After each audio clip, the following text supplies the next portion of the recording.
Vox. At 20, you're already a failure to manhood. A twisted little boy playing games that nobody should.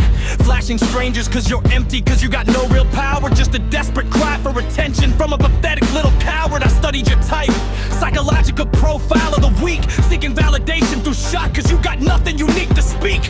You think you're transgressing, you think you're pushing some boundary. You're just a footnote in the file of human depravity. Hardly noteworthy, your name means voice, but you've got nothing to say. Just a body part you wave around like it's supposed to make your day. While real men are building, creating, leaving something behind. You're just collecting disgusted looks of broken little mind. I see through the act, the performance of shock. It's the oldest trick in the book for those who can't rock.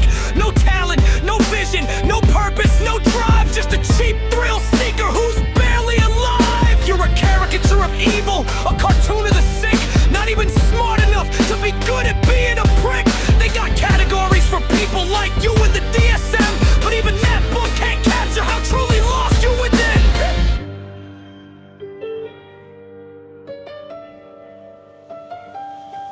Dear Vox, let's talk about your future, cause it's looking pretty bleak. You think this is your prime, this is as good as it gets for the weak. In 10 years, you'll be 30, still pulling the same tired stunts, while everyone around you moved on to adult concerns and fronts.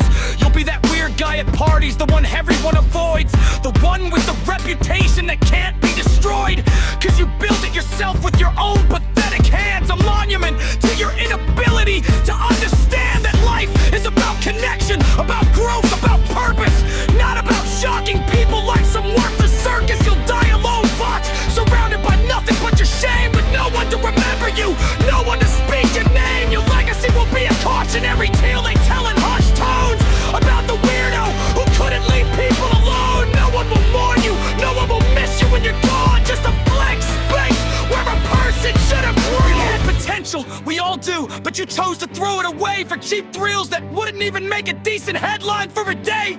I almost feel sorry for you, almost, but not quite, cause you had the same chances as everyone to do what's right.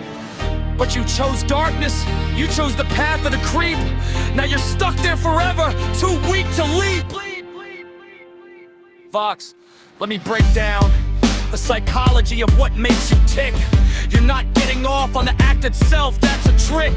You're getting off on the power, the brief moment of control. When you make someone uncomfortable, when you invade their soul. It's the only time you feel powerful, isn't it? The only time you feel seen, but you're not seen. You're just a blur in someone's unpleasant scene. You're a ghost in the machine of life, barely registering a minor annoyance that people quickly forget after dismissing. You think you're leaving an impression, but you're just leaving a stain that people wash off and forget about till it happens again and again and again. Cause that's all you got, that's all you are. I'm a tearing and loop of pathetic behavior that goes too far, but not far enough to be legendary, not far enough to be notorious, just far enough to be pitied, far enough to be a joke to us. I studied predators, Fox will ones, the kind that haunt dreams. You're not even in their class, you're not even in their teams. You're a minor nuisance, a gnat buzzing around the face of humanity, while real evil is plotting, planning, advancing insanity. You're a distraction from the real monsters, a sideshow freak. While the main event is happening, you're just seeking attention for the weak. So keep flashing, Vox, keep thinking you're shocking and bold. You're just a